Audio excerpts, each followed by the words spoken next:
Children, आज फिर हम शाम की क्लास में हैं आपके साथ और आज हम बायो का न्यू चैप्टर स्टार्ट करते हैं। Second chapter tissue. First chapter मैंने इससे पहले आपको कंटिन्यू किया था, अभी हम बात करते हैं उसके बारे में। पहले हम टिश्यू के बारे में जानते हैं कि टिश्यू क्या है। टिश्यू क्या है? अ ग्रुप ऑफ सेल्स, मतलब टिश्यू कोशिकाओं का समूह होता है। ग्रुप माने समूह, सेल्स मीन्स कोशिकाएं।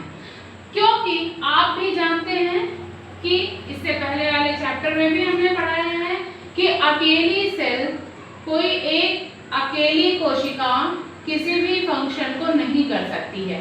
इसीलिए फंक्शन को करने के लिए एक ग्रुप की जरूरत होती है। जैसे हमारी एक उंगली अकेले कोई भी काम नहीं कर सकती है। हमारी उंगली, जब हमारी सारी उंगलियां एक साथ होती हैं तभी वो किसी न किसी काम को करती हैं। आप लिखते हैं, जो कुछ भी आप लिखते हैं तो आप एक उंगली से तो पेन नहीं पकड़ सकते हैं, आपको 2 से 3 उंगलियों का सपोर्ट चाहिए होता है, तभी आप पेन पकड़ते हैं और तभी आप लिख पाते हैं। तो इसी तरीके से कोई एक अकेली कोशिका बॉडी के किसी भी फंक्शन को नहीं कर सकती है, उसको करने के लिए टिश्यू की जरूरत होती है। तो जब सेल्स आपस में ग्रुप बनाती हैं तो उसे टिश्यू कहते हैं। हम देखते हैं सेल को, मैंने इससे पहले वाले चैप्टर में आपको बताया हुआ है, the fundamental and structural and functional unit of cell is the fundamental structural and functional unit. मतलब कोशिका हमारे जीवन की आधारभूत क्रियात्मक एवं संरचनात्मक इकाई है। तो इससे स्पष्ट होता है कि हमारी बॉडी के जितने भी फंक्शन हैं वो सेल के माध्यम से होते हैं, चाहे वो डाइजेस्टिव सिस्टम हो, चाहे रिस्पिरेटरी सिस्टम हो, चाहे स्पीचिंग सिस्टम हो, रिप्रोडक्टिव सिस्टम हो, या कोई भी काम हो, या हमारी बॉडी का कोई भी पार्ट हो, वो सेल्स से मिलकर बनता है और सेल्स ग्रुप बनाती हैं और जब ग्रुप बनाती हैं तो हमारे सिस्टम फंक्शन करते हैं। इसी तरह हम आगे बढ़ते हैं कि सेल्स को 2 पार्ट्स में डिवाइड किया जाता है। टिश्यूज को 2 पार्ट्स में डिवाइड किया जाता है। कौन कौन से? Plant tissue and animal tissue. Plant tissue हमने आपको बताया था लिविंग थिंग्स। यदि लिविंग थिंग्स हैं, उनमें जीवन है तो सेल्स भी हैं, सेल्स हैं तो टिश्यू भी होंगे और टिश्यू होंगे तो सभी प्रकार के बॉडी के फंक्शन होंगे। इसी तरीके से एनिमल टिश्यू, क्योंकि जब प्लांट्स में जीवन है तो निश्चित रूप से एनिमल में भी जीवन होगा, एनिमल भी लिविंग थिंग्स हैं और जब एनिमल लिविंग थिंग्स हैं तो एनिमल भी सेल्स से मिलकर के बने होंगे और जब सेल्स होंगी तो सेल्स ग्रुप भी होंगे, टिश्यूज भी होंगे। तो आइए हम पढ़ते हैं प्लांट टिश्यू के बारे में। सबसे पहले आपके चैप्टर में प्लांट टिश्यू के बारे में दिया हुआ है। तो प्लांट टिश्यू 3 प्रकार के होते हैं, पादप ऊतक, इसको हिंदी में प्लांट टिश्यू को पादप ऊतक कहते हैं, और एनिमल टिश्यू को जंतु ऊतक कहते हैं। आप जानते ही हैं एनिमल माने जंतु और टिश्यू माने ऊतक। नंबर 1 है मेरिस्टेमेटिक टिश्यू।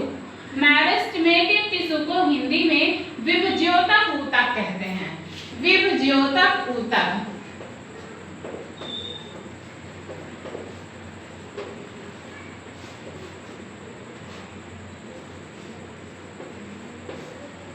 अभी हम अपने नेक्स्ट पार्ट में, ये चूंकि टिश्यू फर्स्ट पार्ट है, आज ही हमने स्टार्ट किया है, इसका जो नेक्स्ट पार्ट आएगा, नेक्स्ट पार्ट में हम मेरिस्टेमेटिक टिश्यू का कंप्लीट डायग्राम बना करके उसके सारे पार्ट्स को आपको समझाएंगे। तो जो हमारा मेरिस्टेमेटिक टिश्यू होता है, मेरिस्टेमेटिक टिश्यू आप उसका सिर्फ इंट्रोडक्शन जान लीजिए। मेरिस्टेमेटिक टिश्यू होते हैं ऐसे सेल्स, ऐसे टिश्यू जो प्लांट्स में नए सेल बनाते हैं। आप सभी ने प्लांट्स देखा होगा, मतलब जो न्यू जनरेट प्लांट है उसको भी देखा होगा, और जो बड़े हो चुके होंगे वो भी देखे होंगे आपने, थोड़े और बड़े देखे होंगे आपने देखा होगा कलियां निकलती हैं, प्लांट में कलियां निकलती हैं, लीव्स छोटी छोटी सी निकलती हैं।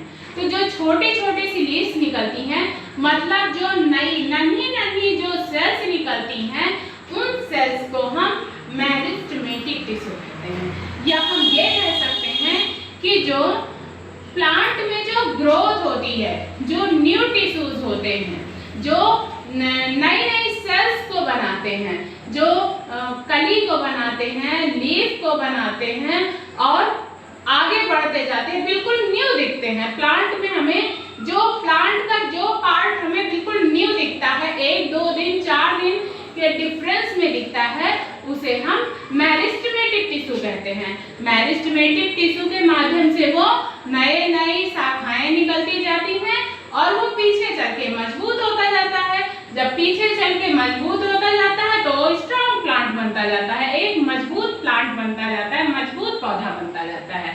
तो आपको मेरिस्टेमेटिक टिश्यू समझ में आया? मेरिस्टेमेटिक टिश्यू मतलब नई नई सेल्स, ऐसा टिश्यू जिसमें नई नई सेल्स बनती हैं, नए नए ऊतक बनते हैं और वो आगे चल के एक नया प्लांट तैयार करते हैं। मतलब एक नई कलियां बनाते हैं, नई लीव्स बनाते हैं और लगातार आगे बढ़ते रहते हैं, मतलब ग्रो करते रहते हैं। सेकंड है परमानेंट टिश्यू। हम परमानेंट टिश्यू के बारे में पढ़ते हैं। परमानेंट टिश्यू हिंदी में हम इन्हें कह सकते हैं स्थायी ऊतक।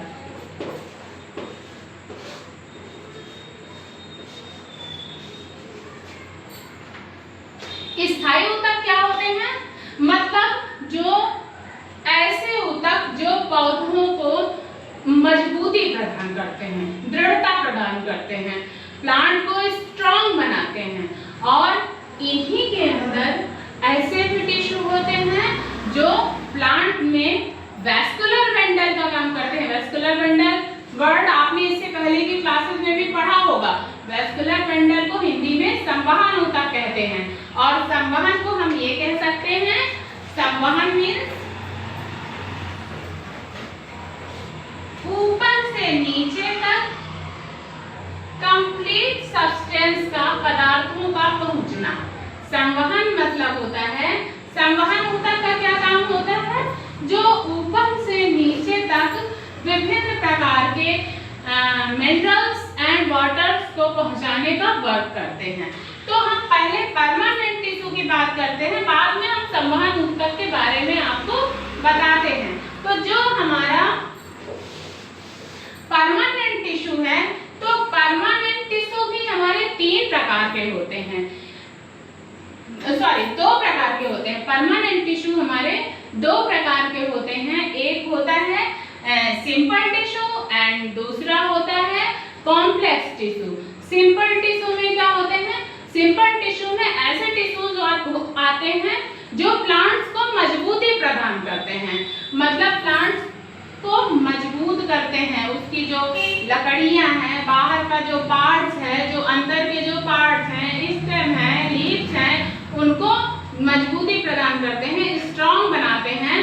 और उसी का दूसरा पार्ट होता है कॉम्प्लेक्स टिश्यू, जिसमें जाइलम और फ्लोएम आते हैं, जो प्लांट्स के लिए वाटर एंड मिनरल्स प्रोवाइड कराते हैं और उसी के साथ साथ में उनके लिए भोजन भी बनाते हैं, मतलब फोटोसिंथेसिस की प्रोसेस भी करते हैं और फूड रिलीज भी करते हैं। इसके बाद हम तीसरा हमारा जो है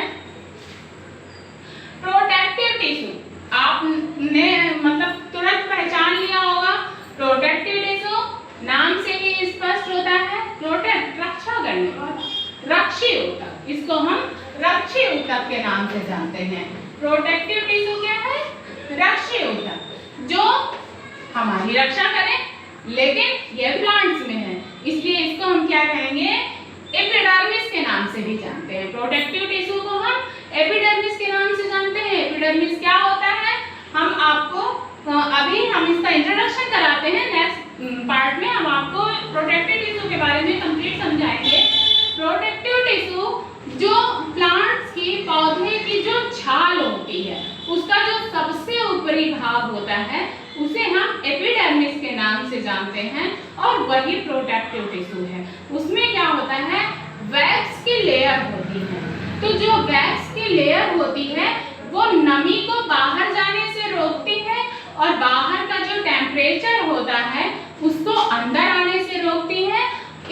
प्रकार से ये प्रोटेक्टिव टिश्यू मतलब रक्षी ऊतक क्या करते हैं, पेड़ को, प्लांट को सुरक्षा प्रदान करते हैं और साथ ही उनमें संतुलन बनाए रखते हैं, उनमें तापमान संतुलित रखता है, मतलब टेम्परेचर को कंट्रोल करके रखते हैं। तो इस प्रकार से हम प्लांट टिश्यू से, जो हमारा प्लांट टिश्यू है, तो प्लांट टिश्यू में मेरिस्टेमेटिक टिश्यू, परमानेंट टिश्यू और प्रोटेक्टिव टिश्यू, 3 प्रकार के टिश्यू पढ़े। हम अपने नेक्स्ट पार्ट में मेरिस्टेमेटिक टिश्यू और परमानेंट टिश्यू और प्रोटेक्टिव टिश्यू के बारे में लेकर के आएंगे।